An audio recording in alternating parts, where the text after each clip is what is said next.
नमस्कार। आज हम रामायण की मुख्य कथा से थोड़ा पहले की एक अनछुई कहानी पर बात कर रहे हैं। बिल्कुल। हमारे पास जो स्रोत हैं वो राजा दशरथ के प्रसिद्ध पुत्रों के जन्म से भी पहले की बात करते हैं। एक ऐसे किरदार पर रोशनी डालते हैं जिनका जिक्र आप कह सकते हैं कम ही होता है। हाँ, शांता। शांता। तो चलिए अयोध्या के इस अध्याय को थोड़ा समझने की कोशिश करते हैं। हाँ, और ये दिलचस्प इसलिए है क्योंकि ये किरदार हमें दशरथ के परिवार और उनके शुरुआती जीवन को एक बिल्कुल अलग नजरिए से देखने का मौका देता है। मतलब उस कहानी से हटकर जो हम सब जानते हैं। हाँ, ये बात तो है। जैसे कि मुख्य कथा के बनने से पहले की कोई पृष्ठभूमि हो। तो ये शांता है कौन? स्रोत क्या बताते हैं?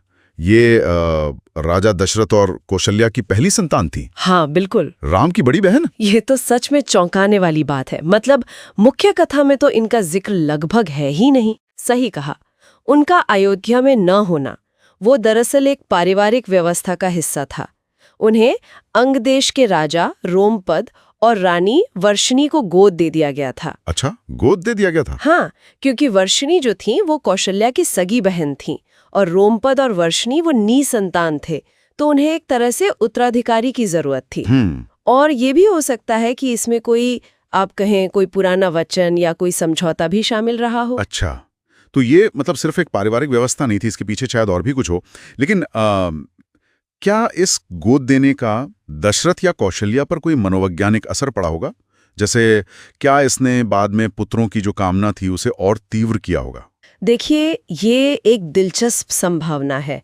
स्रोत सीधे तौर पर तो ऐसा नहीं कहते, पर हाँ, ये सोचना बिल्कुल गलत नहीं होगा कि अपनी पहली संतान, अपनी बेटी को इस तरह दूर भेजने के बाद दशरथ के मन में पुत्र पाने की इच्छा शायद और ज्यादा मजबूत हो गई हो।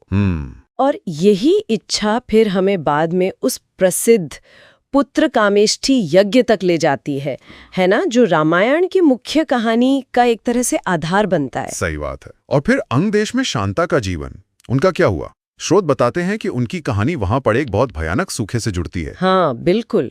उनका जीवन वहां सिर्फ एक राजकुमारी वाला नहीं था, वो उस राज्य के भाग्य से, आप कहिए, सीधे तौर पर जुड़ गया था। कैसे?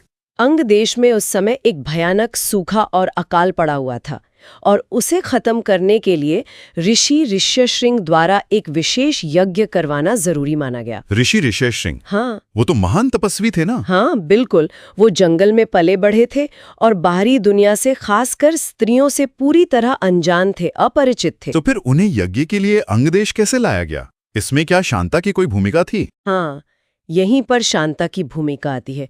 स्रोत बताते हैं कि ये शांता ही थीं जिन्होंने अपनी सूझबूझ से, अपने आकर्षण से और शायद अपनी मासूमियत का इस्तेमाल करके ऋषि ऋष्यशृंग को अंग देश आने के लिए तैयार किया। अच्छा। हाँ, ये एक तरह से उस राज्य को बचाने का उनका अपना एक मिशन बन गया था। और फिर कहानी का अंत तो अच्छा होता है ना? ऋष्यशृंग न सिर्फ यज्ञ करते हैं बल्कि वो शांता से विवाह भी करते हैं। हाँ, बिल्कुल।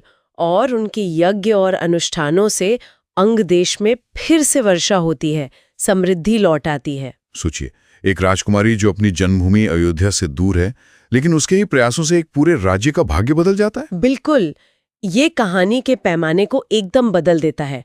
और हालांकि शांता बाद में, जैसे राम के वनवास या रावण युद्ध जैसी जो केंद्रीय घटनाएं हैं, उनका हिस्सा नहीं बनती, जैसा कि स्रोत साफ करते हैं। हाँ, वो तो नहीं बनती। लेकिन उनका अस्तित्व ही दशरथ परिवार की कहानी में एक बहुत अहम, एक भावनात्मक परत जोड़ता है। ये दशरथ के जीवन के उस हिस्से को दिखाता है जो उनके प्रसिद्ध पुत्रों के आने से पहले का है। तो इसका सार एक तरह से ये हुआ कि जिन बड़ी कहानियों, महाकथाओं को हम जानते समझते हैं, उनके हाशिए पर भी ऐसी कहानियां और जीवन छिपे होते हैं जो कम महत्वपूर्ण नहीं है। बिल्कुल। शांता की कहानी तो इसका एक सटीक उदाहरण है। और उनका महत्व सिर्फ कहानी में एक और पात्र को जोड़ने तक ही सीमित नहीं है। ये हमें ये सोचने पर भी मजबूर करता है कि कैसे पारिवारिक रिश्ते, दिए गए वचन और कर्तव्य किरदारों के जीवन को और यहाँ तक कि पूरी कथा की दिशा को कैसे तय करते हैं। तो आज हमने राजा दशरथ की पुत्री शांता की कहानी की कुछ परतों को खोलने की कोशिश की। उनका जीवन अयोध्या से दूर अंग देश में बीता, लेकिन वहां उन्होंने उस राज्य की नियति को बदलने में एक बहुत महत्वपूर्ण भूमिका निभाई। कहीं थोड़े दूर रखे जाते हैं। जब हम उन्हें पहचानते हैं और उनके योगदान को समझते हैं, तो क्या इससे उन परिचित महाकाव्यों और उनके जो जटिल पारिवारिक ताने बाने हैं, उनके बारे में हमारी समझ और गहरी नहीं हो जाती? इस पर सोचने जैसा